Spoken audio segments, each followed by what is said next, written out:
Am I gone? Episode 63. What's wrong with Orny Adams? Welcome back. Let's get right into it. I go to the gym every other day. I can't stop moving. I hike on my days off that I'm not at the gym. I watch what I eat. And yet, every single person at the gym who's on their phone the entire time, they camp out on a piece of equipment. They do nothing except they're on their phones. Yet these people somehow are in better shape than me. It drives me nuts.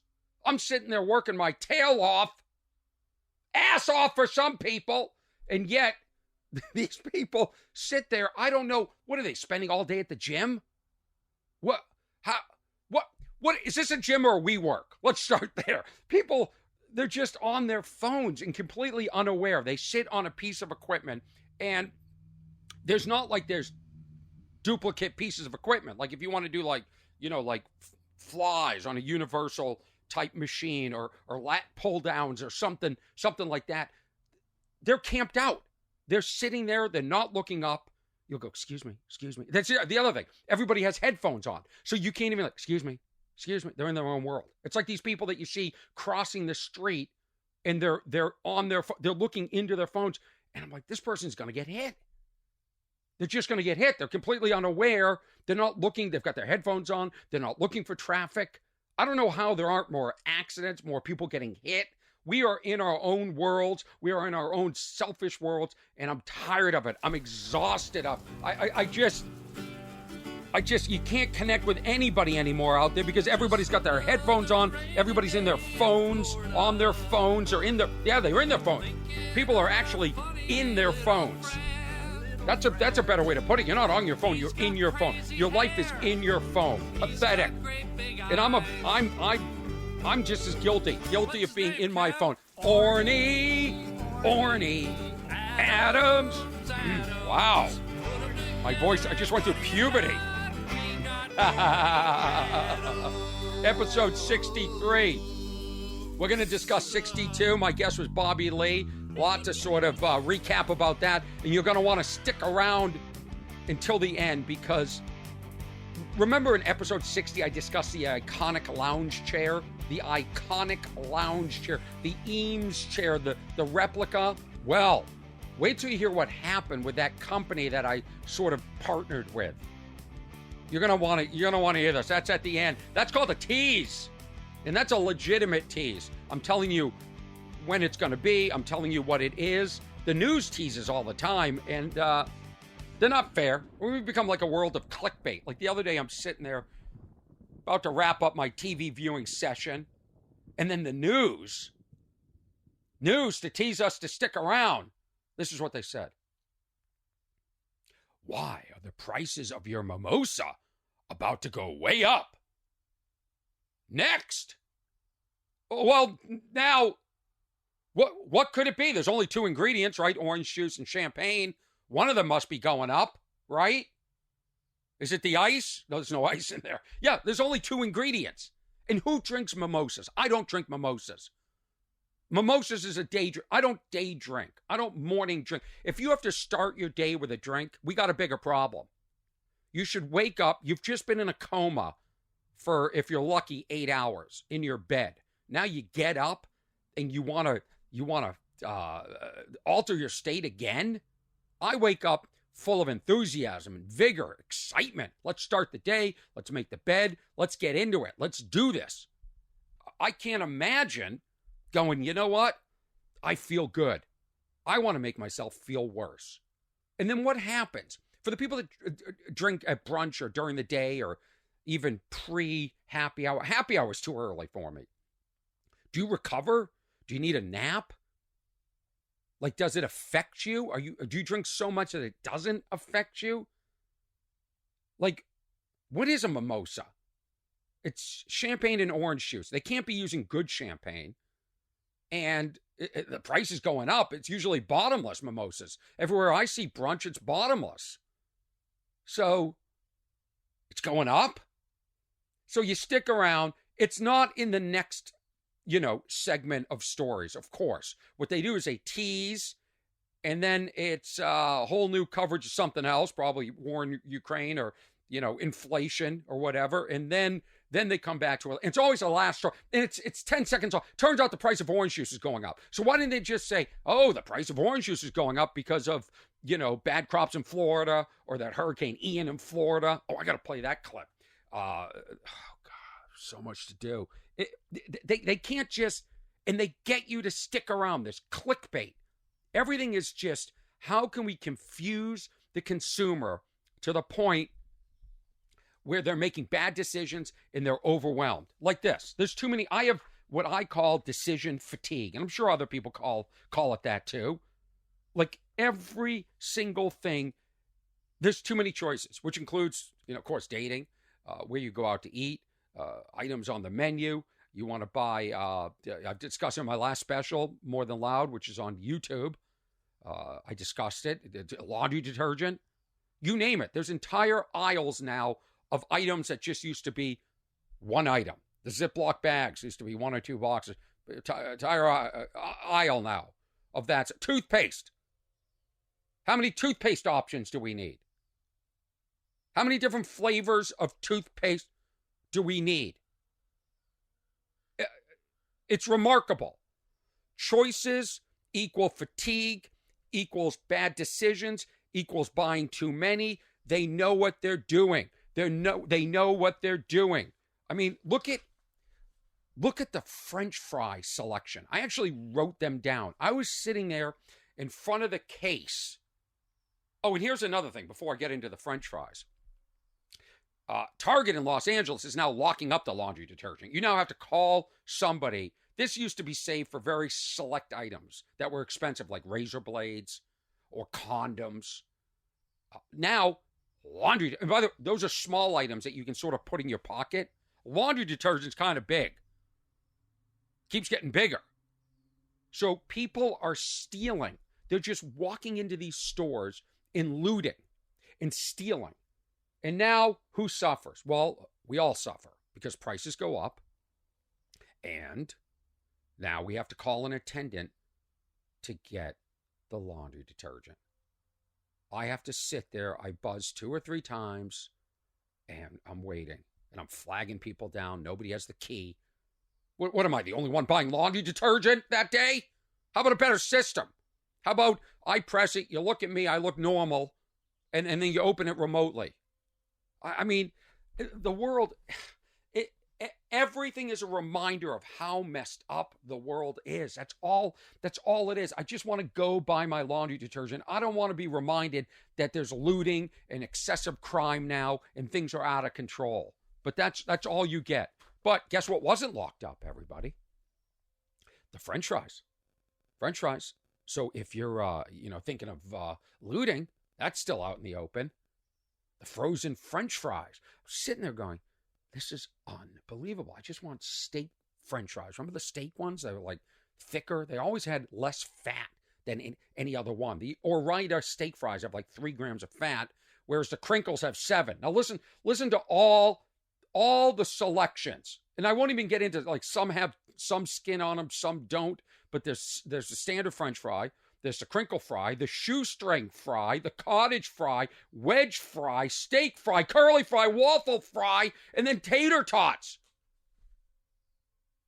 How many different choices of French fries do we need? And then I was complaining to my dad about this, going, I'm overwhelmed. I don't know what I thought. I wanted steak fry, but now I thought maybe I want the curly fry. And then the crinkle fries remind me of a good time once in my life. And then, of course, tater tots. Everyone loves tater tots. That's how a food fight starts in high school. They serve the tater tots. Those things are so aerodynamic. Food fight, always. So I thought maybe I want to get tater tots and invite people over and have a food fight. So I'm telling my dad this, and my dad goes, oh, yeah, and don't forget sweet potato fries. I'm like, oh, my God. It's right, the sweet potato fries, which are the worst fries ever. Eliminate those off the list. No more sweet potato fries. They're too sweet, true to the name. So you can't dip them in ketchup because that's like dipping sugar in sugar. They never get crispy, and they don't taste that good. Out. Make them illegal. Get them out. Leave them out in the middle. Let the people who are stealing the laundry detergent take a free bag of sweet potato fries on the way out. Can't stand them. And if anybody like writes in the email for the podcast is what's wrong at ornyadams.com. If anybody writes in and tells me they like sweet potato fries, there's something wrong with you. And to be quite honest, I don't need you as a listener. Okay? Sweet potato fries, they came out of nowhere. Time to go out of nowhere. Sick of them. There's already too many options. And why don't they, if they're so good, why aren't there sweet potato tots mass produced? Why aren't there sweet potato shoestrings or cottage? Cottage looks like jail cells to me. The crisscross thing. Wedges are decent. Steak are great. Waffles. You know what? They're all great. But I went out to eat at this place, and I ordered a hamburger, and the waitress said, "Which potatoes do you want?" I go, "What do you mean?" She goes, "You want tater tots? You want French fries, steak potato?" And I think they had the stupid sweet potato fries. I can't even remember. And by the way, I'm partly angry about the sweet potato fries because I order them over and over again, thinking maybe they're healthier or maybe I'll like them. Maybe somebody figures them out. They all suck. Nobody has figured out the sweet potato fry. Then when I was a kid, and I bet they still have this, they had alphabet fries. Like we're going to sit there and spell things with our French. We're eating the French fries. Why do they have to make the food cute for the kids? Were their kids not eating the regular French fries? Were people like, I don't want to eat this. It's not cute enough for me. Like I hate kids. Like why are we pampering to them in the potato category? They'll eat the regular French fries. French fries are amazing. I still eat French fries. I don't eat the other things from when I was a kid. Pureed carrots out of a mini jar. I don't eat those anymore. But the potato fries, French fries, man, French fries are like the superfood. They're great. But when they're not done right, okay? We don't know what's wrong with French fries. When they're not done right, when they're like sort of soggy, you're just pissed off. You're wasting the calories and fat. You know what I mean? Don't deliver me uncrunchy. I don't want the one sitting in the basket. That's what the cottage fries actually look like the basket that the French fries are fried in. This is all getting way too deep. And I wasn't going to spend this much time on it, but like how many different shapes of French fries do we need? That's what I was basically getting at. Like why don't we make them in the shape of me to remind you not to eat so many French fries? Me with a little belly. Chubby fries. That's what we need. That's what will get everything going. Okay, so enough of that. I mean, I wasn't going to spend a minute on French fries, and then I just spent way too much time on French fries. But it all comes back to decision fatigue. Too many decisions. That's why dating apps are horrible. That's why dating now, in general, is done. Done. Listen to me. Done. If you're coming up now, done. Be prepared to be cheated on. Be prepared to date somebody, and even if they don't cheat, they're physically, they're emotionally cheating. There are too many options. There's too many. You get hit up. We're all too connected. When I hate to sound like an old person that I am, but when I was a kid, you were dating the people that were around you. You used to get set up on dates. You would meet somebody out and want to date them. Now you can meet somebody out. Okay, and you can be into that person, like, oh, I'm into this person. And then 15 minutes later, I'm getting hit on by somebody else. Now I forgot about that other person. I'm on to this person. And we move on too fast. Including myself, we don't give anybody a chance. But of course, at my age, we're all damaged to some extent. So you're sort of like sitting there going, okay, what's this person's damage? How damaged is this person? What's their issue? And everybody on dating apps, everybody's full of it. Everybody in the world, just chillax. Chillax. Everybody's standards, whoa. If you don't like dogs, don't date me. Yeah, okay. Thanks. Thanks for eliminating. You're eliminating people before you even meet the people. Why? Because if you're a beautiful woman or a beautiful man, you have options. You have too many options. It's like French fries. Your brain is fried. and you're just moving on, dating several people at the same time, communicating with people when you shouldn't because you're already dating somebody. It's too much. It's too much. And so people, this is what people say, okay? You'll hear people, these cliches, these memes. I'm looking for somebody living an authentic life. Listen to that. I'm looking for, this is people talking about dating. This is what they want. I want to date somebody living an authentic life. I want someone that is true to themselves.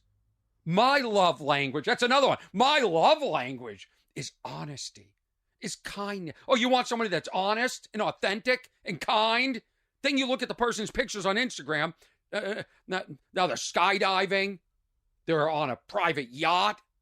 They're on a private jet on some exotic beach. Is that your authentic life? You work at Applebee's.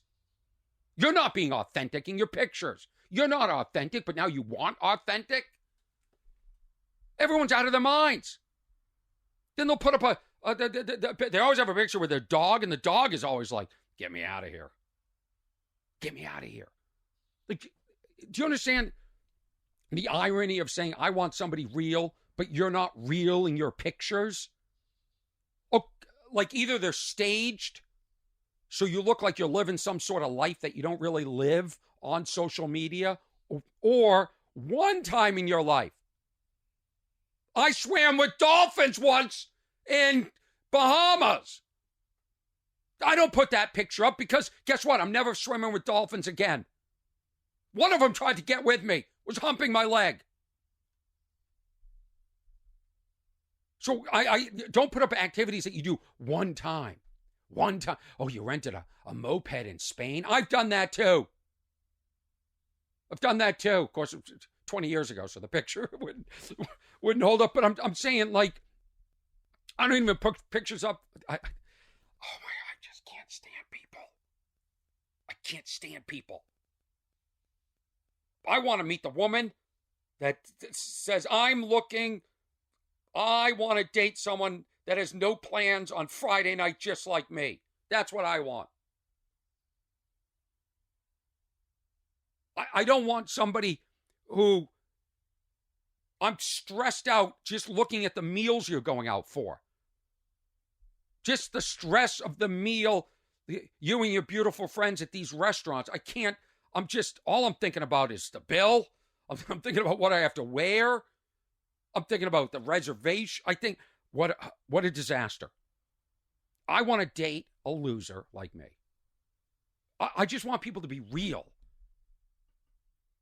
You know what I want to do? These people that are living their authentic life, their authentic life. This, skydiving and vineyard tours, all over the world, beaches, pools. You know what I mean? Those pools, infinity pools. I mean, this life. You know what I want to do? I want to follow them. I want to do a documentary. I want to find out how authentic their life is. Because you can't skydive every day. Can't ski every day. We get it. You want us to think you're busy. Nobody's that busy. Nobody. If you do something one time, nobody's being real. Nobody's honest. Really. You know what? Thank God there's all these French fries I get to choose from. It distracts me from everything else that drives me nuts. At least the fries are... I mean, as I think about it, they're just layers of the bullshit in this lifetime. Layer after layer after layer. Like nothing's good news. You turn on one channel, it's the Ukraine war. You turn on this channel, it's inflation, it's the cost of goods, it's this, it's another mass shooting, it's this, it's that. There's hurricanes. Nothing's good. Can I get somebody that just is? Can I just be surrounded by people that aren't full of shit? You're going to tell me you're going to live your authentic life. You're going to pull out these terms. They're almost like memes. These dating memes. These colloquialism. They're hacks. They're dating hacks. They're all mimicking each other. They all say the same crap. And then I'm supposed to think that you're authentic. You want authentic. You don't even know what authentic is. You don't even know. I was on a private jet a couple of weeks ago. I didn't, I think I posted, maybe I did post a picture, but I didn't. What did I do? Do it? Did I? Maybe I did. All right. I don't know. But it wasn't my jet. I'd post pictures if it was my jet, that's for sure. All right. I got a flu shot. Anybody else get the flu shot yet? I got the flu shot and, right in this arm. So I feel like I'm ready for flu. Then I'm sure I have to get the COVID shot again, even though I've had COVID twice. I seem to be ground zero for COVID. I'm on the every 6-month plan for COVID. But every time I've had it, thankfully, knock on wood, no symptoms or very little symptoms. But I guess now we got the double whammy, the twinsies, COVID and flu season coming up. Let's see. So I went to the gym yesterday, did legs. I like to do legs to the point where I can't walk for 2 days. I don't know why. I like to just abuse my legs. I don't feel like I've really worked out until I've done my legs. But then today, it's get as much protein as you can. And my eggs were expired, so I couldn't have the eggs. Let's talk. Do we want to do the Bobby Lee? I feel like I've already said too much. I've exhausted myself already. 22 minutes in. This is episode 63. What's wrong with Orny Adams? If you want to contact me, the email is what'swrong@ornyadams.com. You can go to teamwhat'swrong.com for everything, for all the links for everything. And, my special is up on YouTube. This special was shot in 2017. It was on Showtime. I tried to sell it to Netflix. I would have given it to them for $1 just to have the exposure. They passed. So it's on YouTube. It's got some nice views. A lot of great comments underneath. I appreciate it. A lot of people like to compare me to other comedians, which drives me nuts unless it's like George Carlin or like. But usually it's like, what is Christopher Walken? Who's this guy think he is? But share that. I do appreciate it. I am fascinated because I have made a conscious decision to transition my life from going on the road, getting on a plane, which I hate. Even the private jet, I hate it. How many people can say that? Only What's Wrong with Orny Adams can say that. I was on a private jet and I still didn't like it. I still had complaints. I don't want to go on the road anymore. I don't want to go to these clubs. I don't want to try and sell tickets. It's too much. Taking a big gulp of juice to get some energy back. Because that dating thing knocked me on my ass. That's my head every day. I hear these thoughts. I have these one-way conversations with myself. And then I'm exhausted. I want to eat carbs. And then I'm at the gym wondering why everybody else who just sits on their phone the whole time is in better shape. I don't do any supplements or protein drinks either. I just eat whatever. I've completely lost my energy. And I've got to do the Adam Carolla podcast after this. I got to wrap this up and go do the Adam Carolla podcast. I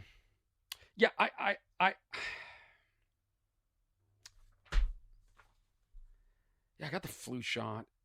Went to the dentist. Dentist gave me crap for not flossing again. This speech about how people die from not flossing. Like anybody's ever heard of anybody dying from not flossing. Oh, did you hear about Jim? They just died. Middle of the pavement, just dropped dead. Whoa, what was it? Was his heart? No, it wasn't flossing. Flossing. They scare me now. Now they're threatening to make me come back every 4 months for a cleaning instead of every 6. I said, no, that's not covered by insurance. I'm not doing that. I'm not doing that. No way. I keep banging the table in case you're wondering what that noise is. I flip the paper over. So I flip it over. Bobby Lee was on the last podcast. I want to thank Bobby Lee. He's a friend. We got into it a little bit about this story in South Africa where Bobby accused me of standing by and not jumping in and protecting him when he was being mugged, which was complete horse crap. I debunked it. I'm like Snopes over here. I debunked it. And I even had Ian Bagg as a witness. Now, the thing is, Bobby threatened to walk off the podcast if I continued to play Ian Bagg's clip. So let me play Ian Bagg's clip. And just so everybody knows, that episode I put up on YouTube ahead of time. Most of the episodes, like this one, episode 63, will go on my Patreon page, patreon.com/Orny. There have been several new subscribers since the Bobby Lee episode. Thank you and welcome, and be patient. I'm doing this all on my own. I've got all these cameras. I hit record. I run all the boards. There's another board in front of me here.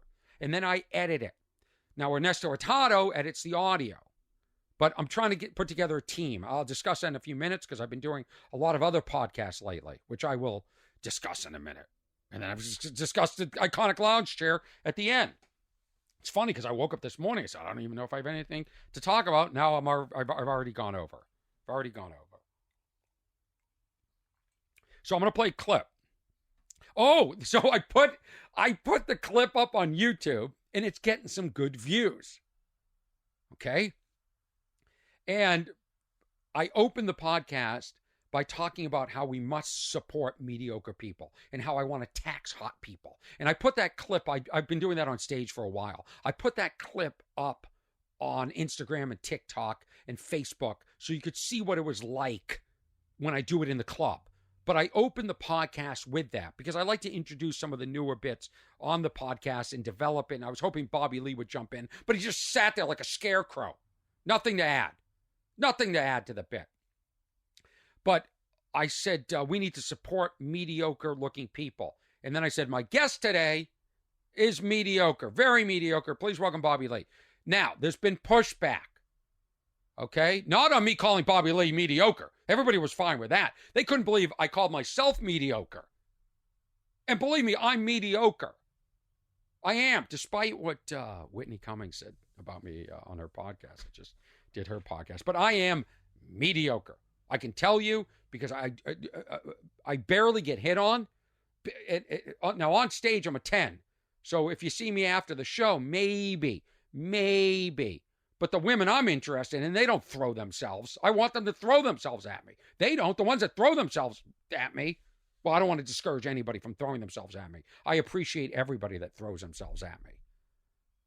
And I wish people would throw themselves at me more.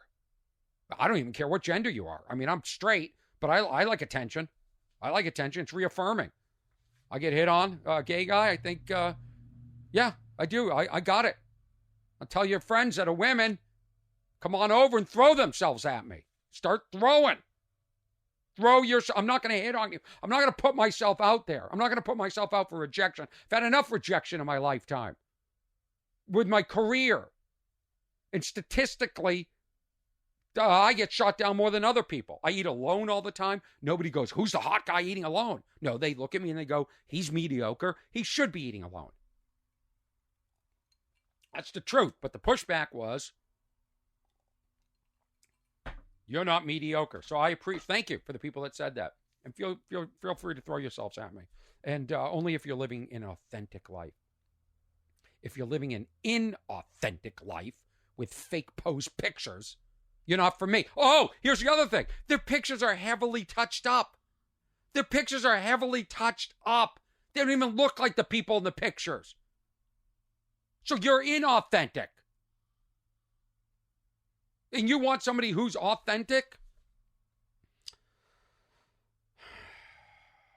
Let's play the Ian Bagg clip. Let's play the whole Ian Bagg clip. It's several minutes, and I was going to stop it and talk with Bobby along the way, but, you know, he threatened to walk off the show. So I wanted to make sure he didn't do that, of course. And this will give me a second to chug some juice and get my energy back up. This is Ian Bagg, comedian, who was also in South Africa with me and Bobby Lee, Mo Mandel, Trevor Noah. These were all the people on the show. Who else? I think I was on it. Bobby Lee accuses me of not coming to his aid and defense when he was being mugged. And I'm telling you, I wasn't there. I was at the hotel. I remember when he came back and told the story, and I have proof. I called a witness, Ian bag. I need you to be a witness on my podcast. So there's a clip of Bobby Lee on Tom Segura's podcast, and he's talking about South Africa. And do you remember when he was mugged? Yeah. Right. Where was he? Where was he mugged? What town? He was mugged in Cape Town. Right. It wasn't Johannesburg, right? No, it wasn't Johannesburg. It was Cape Town. I don't think any of us were ever together in Johannesburg. No, I did Johannesburg with Tom Segura. I did Cape Town with you and Bobby. Okay, so what is your recollection of Bobby being mugged? What's the story? I just happened to be. I walked into a grocery store kind of close to the hotel, like the store that we'd all go to. And as I walked in, Bobby ran in and he said, "Ian, I just got mugged. I just got mugged. They tried to take my phone, and I ran, and he was all upset." And I said to him, I said, "Was it black guys?" And he said, "Yeah, we're in fucking South Africa. Of course it was black guys." So racist. So you were there. You were actually there. Yeah. Okay. Yeah, I was there right when it happened, right afterwards. But you didn't see it? I didn't see it happen, no. Okay. Was I with you? No, I was by myself. Okay. He claims, this is what he said on, hold on. This is exactly where Bobby Lee had me stop the clip. Enough. So let me continue, because Ian Bagg is a wonderful witness, and he's reliable. And he's funny. I'll have him on this podcast, Tom Segura's podcast, that he said, I was being mugged. I was on the ground. And if that's not bad enough, I look up, and watching me being mugged is Ian Bagg and Orny Adams. I played this on the last podcast with Bobby Lee. Bobby Lee was on Tom Segura's podcast with Christina at Mom's house, and he talked about being mugged, and I saw it. I only saw it because I was flipping through TikTok, and I saw my name on a screen. I go, "What is this?" And it's Bobby Lee talking about me, and apparently people talk about me on their podcast all the time. I don't hear it. I don't listen to other podcasts. That's why this podcast hopefully doesn't sound like other people's podcasts. Let's continue with the clip. Because I always just want to do things differently, which is probably a problem. I probably should just live an authentic life and do what everybody else does because there's a formula and it works, but I hate formulas. Okay, continue with Ian Bagg. I called him the day I was interviewing Bobby Lee to get his story about South Africa. No, nowhere near. Nowhere near. I remember when he came back to the hotel and was telling the story. He said something like they grabbed my arms and he thought they were trying to tickle him, and then they stole his BlackBerry. That's how far back this goes. It was. I remember us all laughing because he thought they were trying to tickle him immediately. Like, I'm sorry. Right. Why would they be tickling you? Did you catch it? Because I broke the clip up. I don't know. I broke it up. Yeah, but we weren't nowhere near him. Thank you. I ran into him afterwards in the grocery store. Well, if I would have watched had it happened. Same here. I'm not jumping in. I would have recorded if I had that ability. But yeah, if we're losing anybody on that trip, it's going to be Bobby. he said that he's been mad at you for years because you didn't jump in. Really? Yeah. Look how much Ian cares. Well, yeah, I apologize. Yeah, I'm going to have to bring that up with him. Yeah, you'll have to have that discussion. But I saw when I saw this clip, it showed up on my TikTok feed. I'm like, this guy he's out of his mind. That's Bobby. That's our Bobby. Okay, we love Bobby. All right, so I just wanted to get that. And yeah. Do you also remember our last show? He went in the orchestra naked. Yes. Do you remember that? Yes, yeah. I have pictures of that. I want to talk to him about that because he struggled. We did like 23 shows, and 22 out of 23, he struggled. This was not an easy crowd. We all struggled. The 23rd show, he destroyed. He owned them. They loved him. And then he decided at halftime or whatever, the intermission, whatever they call it down there, he decided he was going to get naked and sit in with a trombone or something, or a trumpet. Yeah, and that's when they didn't like him. They booed him. Remember that? They booed Yeah, him. they booed him. They turned on him so fast. He finally won him over, and then he lost him. Yeah. That just says everything about Bobby Lee. That's awesome. All right, perfect. That's all thank you, Ian. Yeah, so I cut it off, but so stupid. I've got this board where I can't rewind. If I was doing this off my computer, I could rewind and I could play it back to let you hear that moment. But I said, was I anywhere near? That's where Bobby made me cut it off. And Ian Bag just laughed because he knows I wasn't near it. But Bobby in his head either is conflating, or he later admits, I go, you're conflating two stories. Like maybe I watched him do something else. That sounded weird. I wasn't there. And Bobby later admits on my podcast that he embellishes and makes up stories to be tintillating, to increase viewership, to get things going. And I get it a little bit, but like what does it add? That's what I meant to ask him. What does it add to the story if I'm watching you? What does that add? And what do you say? You're basically saying that, I'm not, we'll say man enough, not to genderize, but I didn't have the courage to jump in and save you, which I wouldn't have done. I'm not jumping in if several people are, attacking him. I can yell help. Maybe I could throw some, I don't know what, I don't know what I would do because I wasn't there. Okay, that's the honest answer. Hey, Bobby, I don't know if I would have jumped in.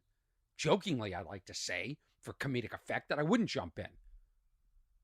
I actually may enjoy watching Bobby get mugged. It actually might be funny. But you hear the way Ian, like Bobby's one of those guys that you can never take seriously. It's like when I go home, and I'm going home this week, my family never takes me seriously. They don't see me as a guy that's accomplished anything. They see me as the kid again. The kid who would spell weird things with his alphabet French fries. Remember the alphabet French fries you could microwave? I remember they came in some special box that you could microwave them and they'd be crispy. I tell you, they weren't sweet potato fries when I was a kid. I came out of nowhere. And I want them out. I'm campaigning, get rid of sweet potato fries. So that's what bothered me about the Bobby Lee situation was don't accuse me of not coming to your defense when I wasn't there. And I think he knows. Because when you see me open the podcast, I go, let's talk about South Africa. Well, what do you want to talk about? Why are we talking about South Africa? Because he knew. I even texted him. I said, hey, Bobby, I just saw this Tom Segura thing. This was like a month ago. What's up with that? You know that didn't happen. He never responded. So he kind of knew that was coming. But I really like Bobby. I consider Bobby a friend. And I know he came on this podcast to support me and to help me launch this into a new level. And I'm so grateful for that. And he'll be back on because the banter is rich. In fact, a lot of people who are fans of Bobby, and he has so many, said, this is as real as I've seen him in a long time. And that's what this podcast offers, a real conversation. Now, I invite guests on all the time, and they confirm, and then they cancel. One person I've asked several times. And we had one day, and then we changed it. Then we changed it to another day. Then we changed the hour in the day. And then the person canceled. Then I asked again. Then the person's out of town. Well, I'm going to tell you something. I have a new fantasy that this podcast goes to the moon and back, to Mars and back, and gets to the point where people want to be on this podcast. Then they don't cancel. Okay? And then I can go, oh, yeah. Remember when I kept asking you when I saw you out at the clubs and when I texted you and you were going to come on and then you made no effort to listen. If you're booked and you cancel, okay, make an effort to rebook yourself. Don't make me chase you. Don't make me chase you. And if you do, I'm going to remember that. Okay, so my new fantasy is it gets to the point that people want to be on this podcast, and people like Bobby Lee are helping me. Whitney Cummings is helping me. Sam Tripoli is helping me. Comedians are helping me. I knew it. I predicted this years ago that after that documentary, and I'm done talking about it, and I felt like the comedy community turned on me, and I said, I will never have a shot getting back or excelling in this industry until the comedians back me, and it appears like that's happening. And I don't want to jinx it, but I'll get into more stories. But Bobby graciously came on to help me, and he'll come on again, and I'll go on Tiger Bomb or whatever his thing's called, Tiger Belly. I'll go on that podcast, and I'm going on other podcasts. Okay, and I caught Bobby in a lie, and he said, "All right, you got me at the end. You can watch. I put the clip up on. There's a smaller clip on YouTube, and the full episode is on YouTube too. And I encourage you to watch it. I encourage you to like, subscribe, and write reviews and share it. And I encourage you to do that for my older podcast. I encourage you to do that for my stand-up. Really, my dream in life is that it's the stand-up that wags the tail of the story. That's all I care about. I'm passionate about stand-up. I love stand-up, and it's what I feel I'm best at. And podcasting, I'm learning. You know, people say get rid of the clutter behind you. Look, I got rid of the clutter behind me. It actually does look better. I put a pumpkin because it will be Halloween. It will be Halloween. But I really enjoy the banter with Bobby Lee. Although, you know, he kept trying to control the conversation in my podcast. I kept having to say, hey, Bobby, this is my podcast. But I understand why Bobby is such a success at podcasting. I get it. He's that good. He is. He's open. He's honest. I don't think he thinks. I think he just says stuff and doesn't deal with consequences. Now, I can't do that. And that's why I brought up that documentary. After Comedian, where I was ripped apart in the press. That's the name of the documentary. I try not to say the name. After that, I remember when it was coming out, and this was in the theaters. This was a documentary that was in the theaters. I think it was even nominated for an Academy Award. I was doing a show in Baltimore with Jerry Seinfeld, and my parents flew in to see the show. And the next day I think I lived in New York at the time. I was taking the train from Baltimore back to New York City. And I stopped at the train station. I picked up a newspaper from every city. This is back when newspapers, there were newspapers. And you get the San Francisco Chronicle, Boston Globe, New York Times. You can get the Wyoming Rake. What is their paper called? You can get the Boulder Boldies. You can get the Atlanta Journal-Constitution. I know that because I lived there. The New Orleans, what are they? The New Orleans Hurricane Drink. The New Orleans. And so I picked up one of everything. New York Post, New York Times, Boston Globe, Boston Herald. Probably spent a fortune. I got every paper, and I read the reviews of the documentary, and I was getting slammed. And I think after that, that's why I didn't do a podcast for a long time and why I still don't do a lot of podcasts. Because when I open my mouth, I get into trouble. And I don't like controversy. Okay, some people love controversy. I don't. I don't like to have to defend myself. And back then, you couldn't defend yourself. There wasn't podcasts, there wasn't internet, there wasn't self-publishing. There is now. And that's what's beautiful about the world. There are some positives, okay? I can reinvent myself, which I have done. And I can reinvent myself with the help of my fellow comedians who are now going to put me on their podcasts and push me. You know, podcasting is a full-time job. Now, I'm doing mine now. After this, I'll eat a little bit more, and I'm going to go do Adam Carolla's podcast. This is what we do. And we're taking the power from the people that had power, the people that decided, the gatekeepers. And believe me, it's all ending. Even the streaming services that have had a hold over which specials get to be seen, that's being democratized even more. That's why you can go to YouTube and watch great stand-up comedy. That's where it's going, to YouTube. That's where my special is right now. And it's being seen by people because the algorithm likes it for now. Okay, so now it's being seen by people for the first time. This is wonderful. You know what else is wonderful? You can just put up little clips. I'll put up little clips of this podcast. People will never watch this full episode, but they'll watch the clip. They'll watch the clip where I'd say, dating, you got to be authentic. They'll watch that. Okay? And you can monetize that. Not that this is all about money, but I don't want to get on a plane and go to Nebraska and do shows anymore unless it's sold out. And if it's sold out because I reinvented myself online. It isn't because I went to Nebraska 5 times in the last 50 years of my life, okay? Things have changed. You know what's wonderful? It actually makes me smile. Something actually makes me smile. Okay, ready for this? I did a show, one example. I did a show at the Laugh Factory in Hollywood on Friday night. And then in the audience, some guy sort of talked back to me. And I said, I'm not letting a guy with like a ponytail talk back to me. And he yells out, "Man bun." I go, "That's a man bun? In 2022? If we can't get rid of the man bun, how are we ever going to get rid of COVID? If we can't eradicate the man bun," and the audience goes crazy. And I posted this moment. It's less than 30 seconds. And I posted it. I posted it on my TikTok, my Instagram, my Facebook, Twitter. Okay, the bots on Twitter love my comedy. Now, that night at the club, let's say there were 250 people at the Laugh Factory in Hollywood on Friday night. It has now been seen, or that day was seen over 50,000 times on different platforms. Okay?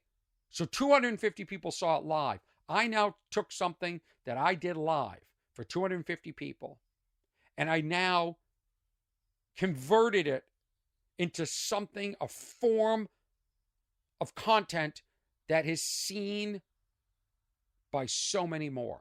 And that to me is really cool. Really cool. And that's why I continue to put up clips of my stand-up and clips from my podcast. And I put up a clip, Whitney Cummings did this first.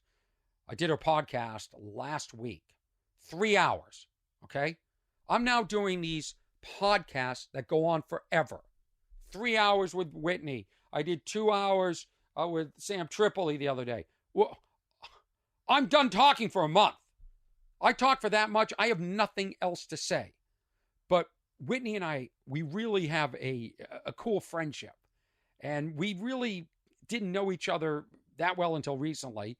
And one day she left a cell phone bag or carrying case on stage. It wasn't like a normal cell phone carrying case. It was a Kate Spade. You put it over your neck and you actually like wear, it looks like a placard, like you wear your cell phone.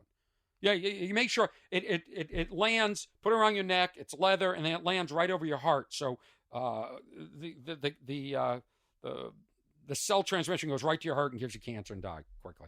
She left it on stage, and I started to give her crap because she hadn't. I said, "Whose bag is this?" And everyone goes, "Whitney's." I go, "Is she still here?" I go, "Whitney, come get your bag." And she took the bag, and then she started to give me crap that I didn't know what this bag was, and that it was Kate Spade, and she's like, it was weird. And I started yelling at her, "Hey, Whitney, return my text messages, return my text." So the audience starts going crazy. We start sort of roasting each other, and I invite her on stage to tell this story about Montreal, and which was a self-serving story about me having a good set that night when other people, I guess, didn't. And Whitney actually ends up telling the story on her podcast, which will air in another week. But we were on stage together for about 15 minutes, just going after each other and having a good time. And Whitney published one clip. I published another clip. And by publish, I mean TikTok, Instagram, and all that stuff. And I put up the entire 12.5-minute clip on my Patreon, patreon.com/Orny. So if you want to see the full clip, it's up there. Maybe it goes on YouTube at some point. But for now, it lives on my Patreon page if you want to support me. A lot of people, I think, sign up as like sort of just thanks for doing what you do. Like a tip almost, which happens on YouTube too. I get such a kick. There's something called a super thanks. And people like will give $5 or $10, sometimes $3, whatever. They give this money, and it's so cool. It's like a tip. And I think that's so nice and generous. And it makes me feel good when I see the new comments and I'm like, wow, somebody just tipped me $5. And I think that's what they see, Patreon as too. And I appreciate it. I appreciate all the support and the listeners. I hope you listen to this podcast, you like it, you share it, you write reviews on Apple Podcasts, Spotify, and share it with people. And let me know what you think. You can actually correspond. I'll read the emails. What's wrong at ornyadams.com. What's wrong at ornyadams.com. I'll read it. People send me comments, suggestions. Sometimes I read them on the air. Sometimes I don't. This week I'm not, but I got a bunch. And again, a lot of new people listening since the last episode with Bobby Lee. So thank you. But I did a podcast, Whitney Cummings, 3 hours. Wow. Hard to keep your energy up for 3 hours, but we did it. And of course, I hate the way I look in it. I can't stand, I'm sick of the way, like here, I can control it. I'm controlling the lighting and the camera, and then I edit it. I can't stand, I hated the chairs. I look slouchy in it. That's another reason I don't like to do podcasts. I don't like the way I look. Mediocre. I'll fight you on that. My personality maybe brings me up to a 7, but I'm a what do you call it? A physical 6. I'm a 6. Go to the gym all the time. I diet. I still can't get it together. I look like a guy. My body type is slightly out of shape.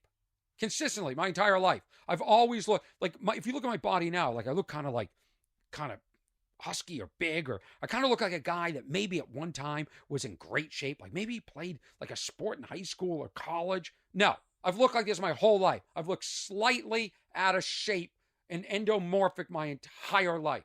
I've never been in shape. There's no fall from grace over here physically. None. I did Sam Tripoli's podcast last week, 2 hours. You know, Sam is a guy that really encouraged me to do this podcast and is supportive. And I appreciate that he had me on his. We have very different views on a lot of things. He's into, all sorts of conspiracy theories. And they come out of nowhere. Like all of a sudden he's talking about Charles Manson being a plant for the government to get people to experiment with drugs. It's not, I'm going to start making up my own. Like I thought, you know what I'll say? The Beatles were lip syncing. It wasn't even them singing. I'm going to start this whole conspiracy. They were government agents, and somebody else sang all the songs. They lip sync because they looked the part, and they were sent to America to gather information about us. Like I'm gonna do that, float it on Reddit, and see if I can get it going. Because that's what I love about Sam. I go, do you really believe that about Charles Manson? And he's got the greatest answer. He goes, do I believe the truth? And then he puts a book up on the screen and he says, read this book. They always have books to cite. Books used to mean something. Now every kook is writing books. So it's meaningless. It's absolutely meaningless. But that episode, I think, is out now. Today I'm doing Adam Carolla's podcast, which is a biggie, another biggie. And I'll let you know how that goes. I might wear the same shirt. I thought this shirt might strobe on camera because it's got an interesting pattern. It's my new shirt. Do you like my new shirt? There's my Uber Eats. Coming! That people honk. Jeez. Let's talk about the lounge chair. Do you remember that from episode 60? I had, clear my throat. There's something called an Eames lounge chair. I encourage you to look it up. It's a gorgeous chair. In fact, I think they use them on Shark Tank. And if you buy an Eames chair, it's Herman Miller. They're about now, the new ones, $8,000 to $10,000. I think that's ridiculous for a piece of furniture. Rather buy a chair for $2,000 and donate some of that money. St. Jude's, everybody. Donate to St. Jude's. Okay? My chair, I bought it at a high-end store in Los Angeles that went out of business. I don't know if it was COVID or what happened, but they're out of business. So I can't bring it back. And this chair was probably $2,000, let's say. And I was sitting in it the other day, about 2 months ago, not the other day, and it just collapsed on me. It's a really cool chair that you can sort of lean back and bounce. It's leather. It's gorgeous. It's got bent plywood. It's very 50s, mid-century modern. It's sexy. Fits me perfectly. Makes me feel like a man. Makes me feel good in my home. Well, it collapsed. And there I am on my ass. And all I'm worried about is I hope it didn't scratch the hardwood floors. So I gave the chair to my neighbor Ken to try and help repair it, at least screw it together so I can sit in it until I find a viable replacement. Because again, options. You can buy knockoffs of these. And I'm not a big fan of knockoffs, okay? But Herman Miller and his wife who designed this are dead. So they're not benefiting. I'm sure their heirs are, but I think Herman Miller, which is Design Within Reach, they own the patents for this. That's a store that's in Los Angeles, and I'm sure they have outlets all over the United States.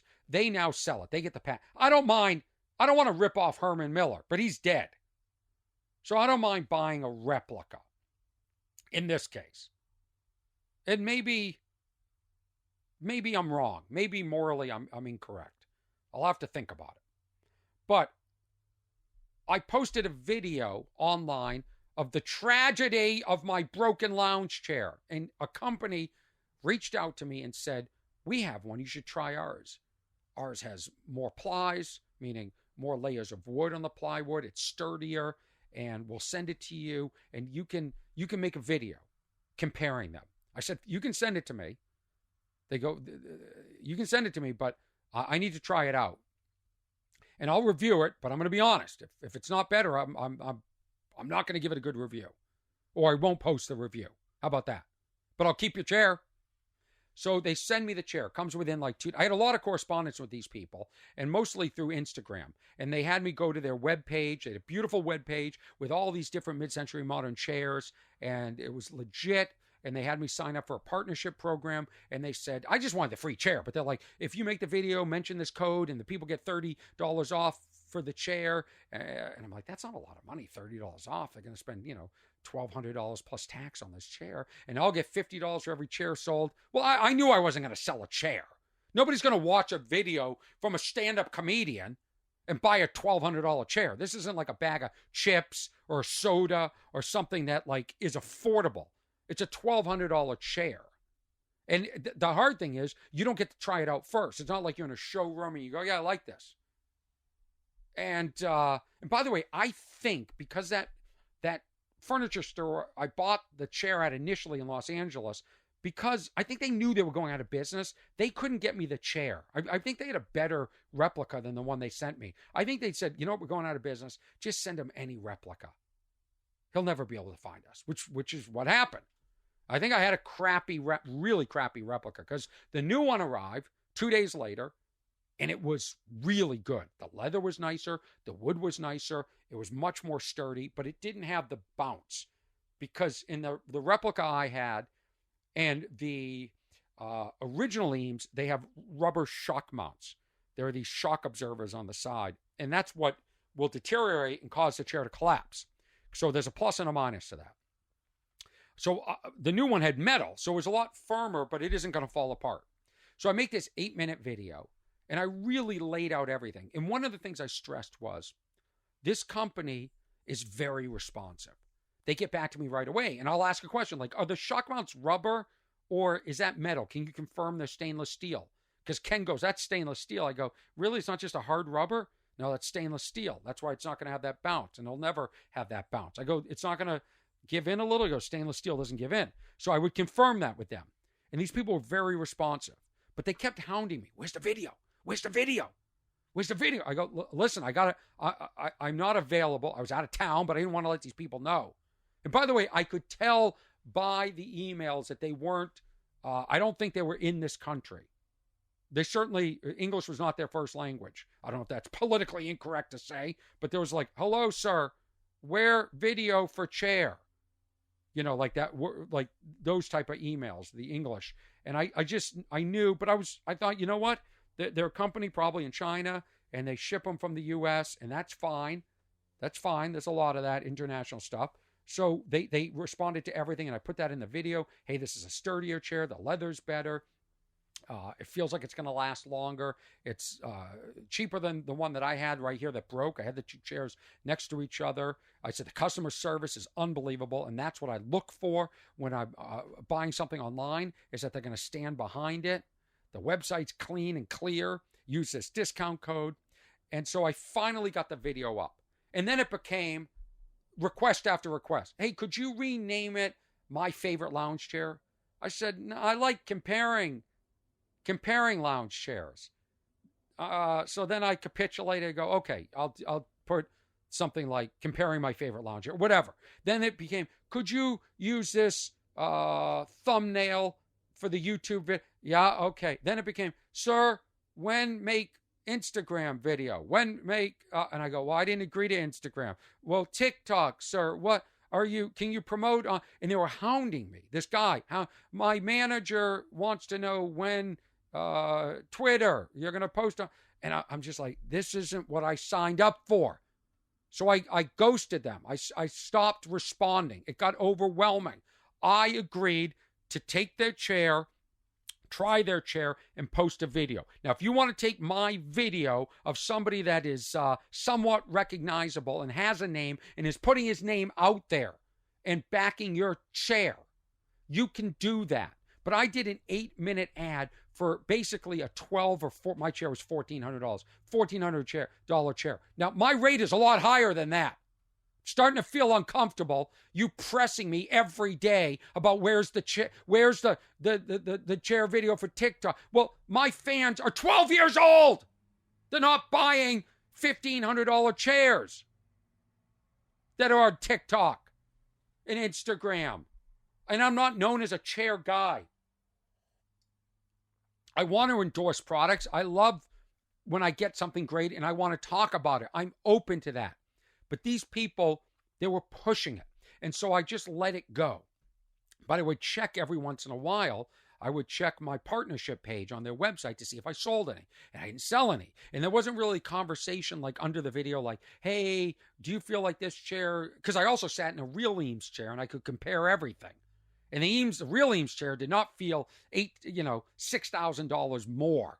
Like it was worth $6,000 more. What makes the Eames original chair worth $6,000 more is it's handmade and it's gorgeous and it's detailed. It's a piece of art, okay? This one is mass produced, but it looks really similar. So this is starting to feel like I'm dating the chair people. They won't leave me alone. So now I have to ghost them. And next I'll have to block them. And I sort of started to feel like something wasn't right. And boy, was it not right. You're not going to believe it. I was doing a private show for the California Highway Patrol a couple of Fridays ago. And I get an email on Instagram and through a private email account, both saying the same thing. Good news, sir. You sold chair. We will send $50 commission. I go, this is impossible. This is impossible. Okay. So I go on the partnership portal. And I hit refresh and there's no sale. I go, this is strange. All right. Did they make a mistake? And then I thought, it felt like a relationship, like they're doing anything to get my attention. Like I didn't respond to the other emails, but will I respond to the one where they owe me $50? Damn right I will. So I didn't mention that it's not on the portal, the partnership page. So I said, great. Will you PayPal the money? This is where it starts to get a little bit strange, to say the least. Get an email back almost immediately. And the other thing is, they're always responding not during our business hours, but business hours that would be in Asia, okay, like nighttime. So, my nighttime. So I said, they wrote back. Ready for this? Yes, sir. Just need your passport photo. Huh. Why would you need my passport photo? So I wrote back, why would you need my passport photo? Just put it in my PayPal. Now I'm going on PayPal, setting up, two-step authentication, everything. Because I'm like, are these people scamming me? Like, they have my PayPal address. What can they get by just knowing that? So now I'm on Reddit reading everything about that. I'm going like why PayPal doesn't have like a like Venmo, like a CR code that I can send them. They can just scan and send the money to. I don't know why they have to have my email address, which is different than the personal email address that they're sending me, emails on. And my PayPal was set up so long ago, it still had almost like a 6-digit code. Like it was so hackable, especially if I like to eat ice cream. Okay, so now I don't know what that means. I don't want to give you a real clue. So now, I write back, object. I go, what do you need a passport photo? Just send the money. Next day, I get an email. Sir, we need your passport photo and social security number. Okay, now I know it's a scam. Immediately, before I even respond, I take the video down off of YouTube. Gone. You don't need my social security number, especially to send me $50. Okay? I took it down. I wrote back, this is starting to feel like a scam to us. Team Orny. Okay? We don't give out that excuse me, I burped. We don't give out that information to anybody. Okay? You want a federal ID number? You can talk to my business manager, but we're only at $50. We're not talking about a lot of money yet. Just need to prove to my manager that you are who you are. You don't think your manager can watch the video and see me in it? I'm a public person. So now, goodbye, not corresponding at all. It's over. Video down. I'm done with them. Okay? I wait about a week.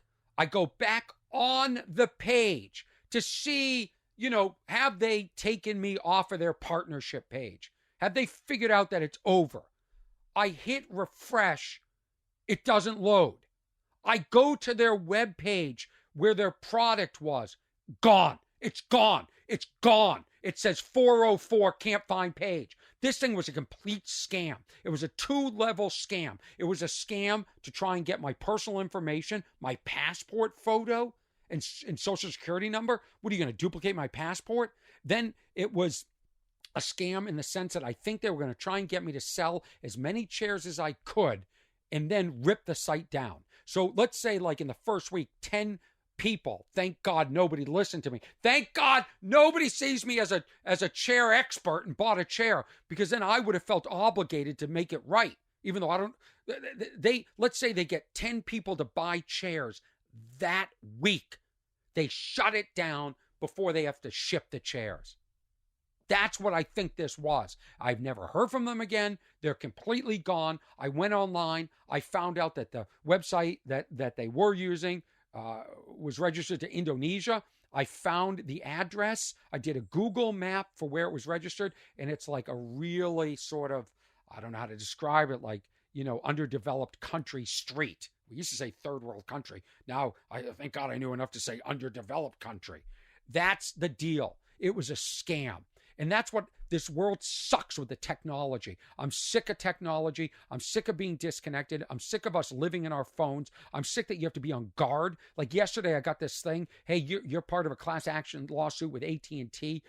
Click on this link to register. I don't know if this is real. So now I have to go on Snopes or whatever and Google. And I found that it was real through ABC News. Said, yeah, if you're getting this email, it's real. You can click on this link. Now that might be a scam too. I don't know. I just feel like we're always on guard for being scammed. We're being scammed in the dating life. People are being inauthentic and being full of shit in their pictures. And it's exhausting. It's exhausting. I'm tired of always being on guard. I just want to go take an 8-hour slumber, wake up and drink some mimosas and disappear from the world.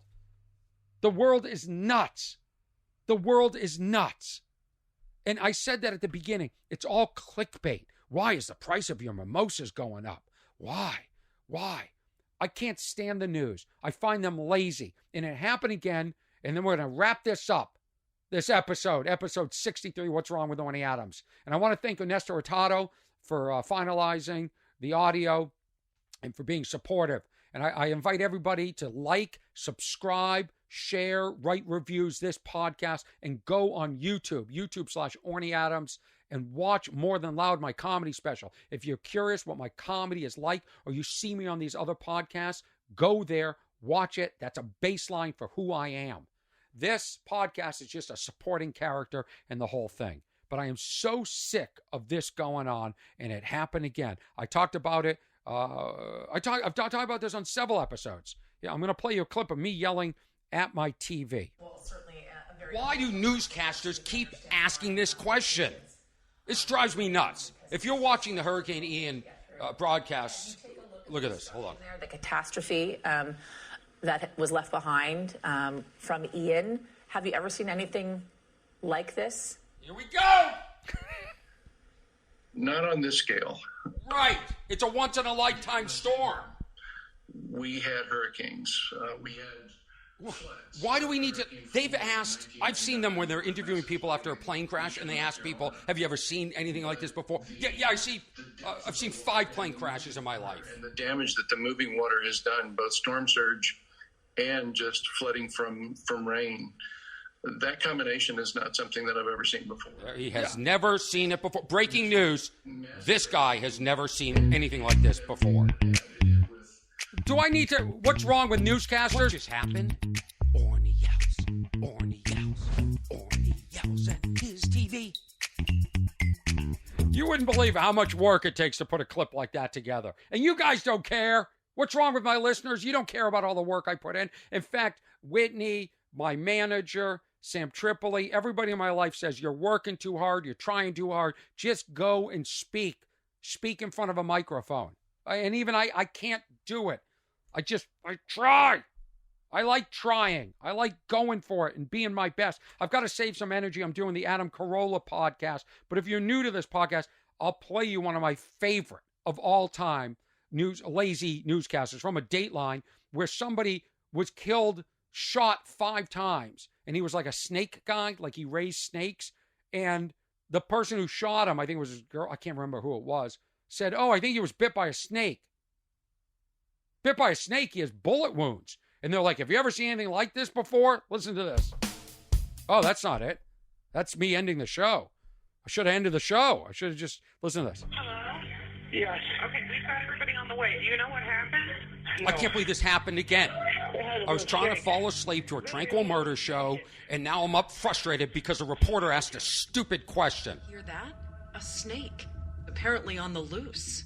While we were en route, it came across that they believed a 600-pound anaconda had caused this damage. Very unique call. Yeah, I mean, have you ever heard anything like that before? No, I had never heard anything like that. Have you ever heard of anything like that before? Of course she hasn't. That's why she said it was a unique call. That's why we're doing a Dateline about it. The guy got shot 6 times and they blamed it on an anaconda snake? Yeah, that's an everyday call. Come on, Dateline. A better question would have been, hey, is this the most unique call you've ever gotten? Or, how about this? Try and fall asleep. What just happened? Orny yells. Orny yells. Orny yells at his TV. I should try and fall asleep without the TV on. What's wrong with Orny Adams?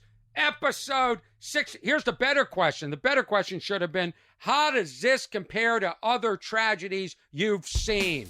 Episode 63. Goodbye. Goodbye. Adams. Wow. I gotta get my energy up to go do the Adam Carolla podcast. And I'm wearing the same shirt. Fire it up. What's wrong with decision fatigue? What's wrong with all the different shapes of French fries? What's wrong with Orny Adams going to the gym and never getting in shape? What's wrong with the dentist trying to manipulate us to floss? What are they, in bed with big floss? What's going on? What's wrong with dating and just people in general? We're a dumb species. We're just a dumb species. Thank you, everybody, for listening. Without you, I'm just a crazy guy talking in a 1963 Shasta trailer, which I call Big Yellow.